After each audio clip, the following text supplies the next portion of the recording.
Hi there, ladies and gentlemen. George here with a small tutorial on nationality distinctions.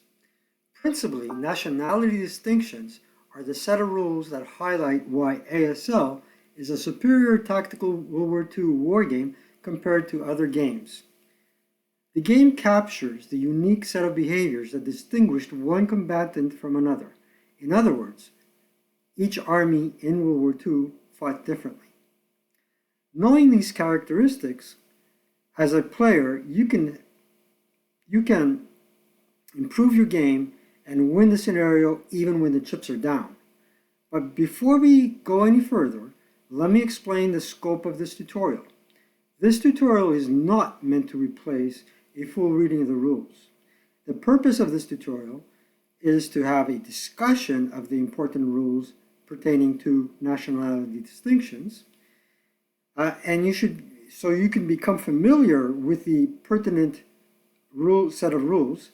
Then to reinforce your knowledge, I highly recommend that you do a thorough reading of the pertinent rules in the rule book, and then have at least one game involving these rules with an experienced player to reinforce your knowledge.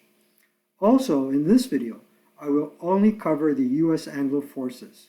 With that said, let's get cracking.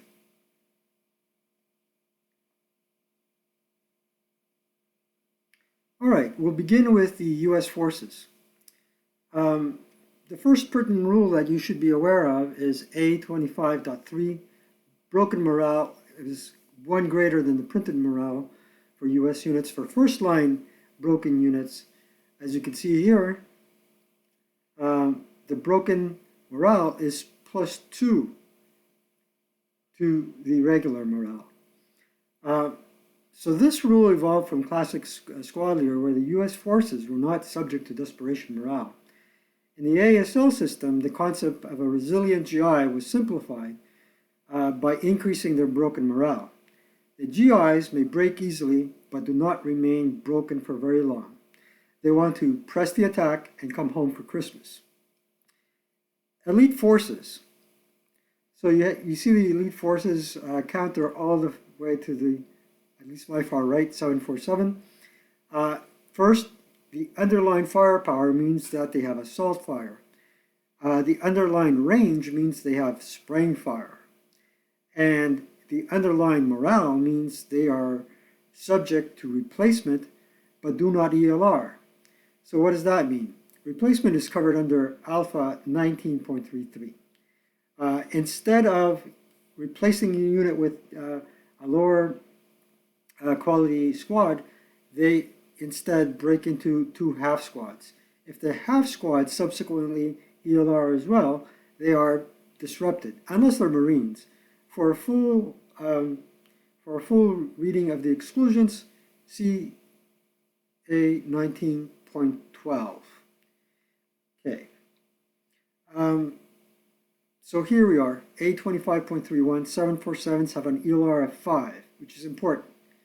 It means they're subject to replacement, not by two half squads instead of a lower quality unit. Ordnance, prior to 1944, uses the red to hit numbers, and 44 and later, they should use the black to hit numbers.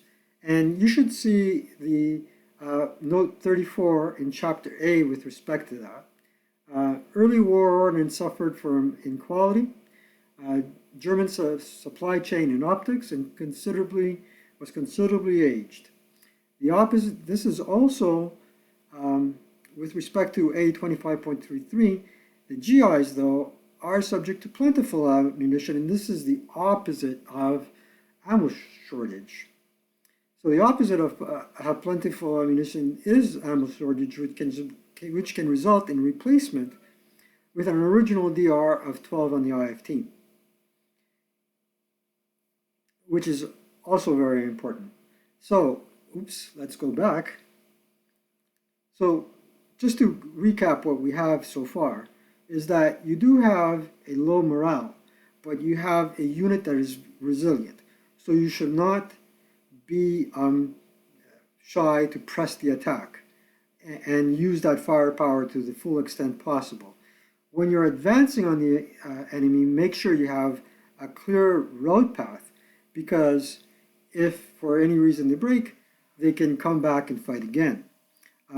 As well, as you can see, with a firepower of 6 and 7, all it takes is 2 units to attack one German infantry unit, and you'll have most likely a 3-to-1 attack. So that's all important to remember. Now, one last point here is A25.34, smoke 'em if you got them, Willie Peter. So what does that mean? What that means is that with Willie Peter, you definitely have an advantage over regular smoke.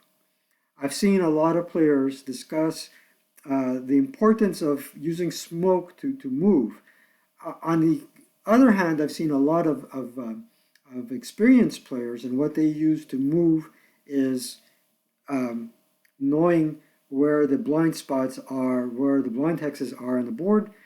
They move their units unimpeded by any fire, and they move up close. They exert their firepower in the advancing fire phase. That's why US forces have assault fire. If they don't break their opponent with firepower, they'll either use bazookas to fire Willie Peter in the opponent's hex and break them.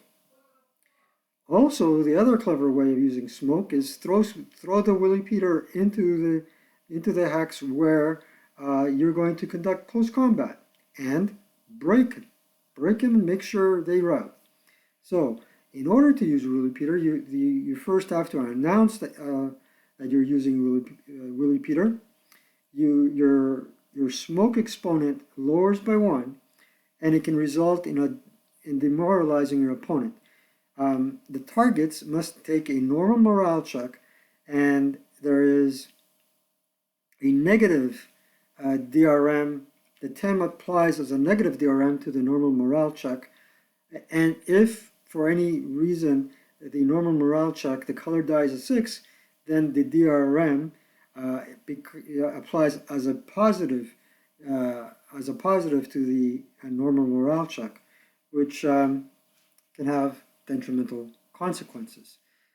Going on with the Americans, the other important thing to note is the mighty and venerable 50 cal machine gun.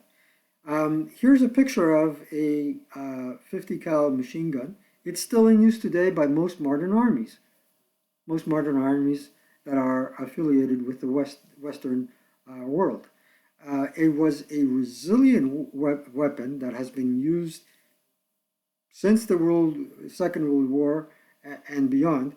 It can be used against personnel. It can be used even in modern times against armored vehicles and softly armored vehicles. It can also be used as an anti-aircraft weapon. Now, what's special to note is that the Americans were quite generous in supplying the Allies with this formidable weapon. So the British have it, and you can see that it's denoted by the A in parentheses, right? And what that means is there's no captured use penalty. Now the Russians have it, but I've noticed that they don't have the A in parentheses there. However, as you might suspect, even the Russian HMG 50 cal has a breakdown of 12 as opposed to 11 or 10. Right, and the other important little detail here is that 16 is underlined, so it has spraying fire. So if you'd like to look at an example of how effective spraying fire is, look at my video with how to counter the sleaze freeze, where you can put a heck of a lot of residual firepower right before you, and it would probably be 8 in the hex from where the AFV came to freeze you, and 4 in the other. It's something, and with a rate of fire of 3, I've seen players go on rate tears, and they can massacre a whole platoon, if not more, with this formidable support weapon. All right, let's go to the next slide. Here we have the British forces. Now, you might think it only covers the Brits, but this counter represents the British, Free French, Free Polish, Anzac, may have a typo there, and the Canadians. Generally speaking, there are elites. Here you have the E and a box, right? The airborne have an ELR of 5, which means, hey, they're subject to replacement and not with a lower quality unit, but with 2 half squads. They can later recombine. And the Gurkha, they can, if they ambush, they have a lead in hand-to-hand combat, which gives you a tremendous advantage in close combat. Anzac are stealthy and less green, and the British are immune to cavalry. Now, whenever you're playing a scenario involving the British, it's good to read the SSR, because usually most MMP scenario designers that I know put that as an SSR as a reminder to the player that, okay, your British units are immune to cavalry. Generally speaking, though, the Anzac units are not. So you also need to have a way to distinguish between British and Anzac troops when you're playing. And they have Willie Peter post 1943, meaning 1944 and up. This rule is not applicable to ordnance. Read Alpha 25.46 for greater detail. Now, my last slide is a small mention with respect to Allied miners. And here you have a picture of Greeks fighting on the Albanian front in the midst of a horrendous winter. And the rule that I'd like to highlight there is Alpha 2592. After the conquest of their own country, Allied minor forces are often represented by the British or Russian forces by whom they were organized and supplied, and are therefore governed by the British or Russian rules, which means the Greek forces were partially, well, the royalists were partially supplied and directed by the British. So ideally, if you're having a late war scenario where the Greeks are fighting, and we're talking about the Greeks that were loyal to the British because there were partisans that were loyal to the Russians, you can argue that in this case, the Greeks, as Allied miners that have been supplied by the British, post-occupation by the British forces of Greece, are not subject to cowering. Again, you should look at the SSR for any special rules. And this is an interesting rule to have in the back of your head when playing, because again, this can lead to a tremendous advantage for your side. I hope you enjoyed this video. Thumbs up if you like. Feel free to subscribe, and have a good weekend and a good month ahead. Take care.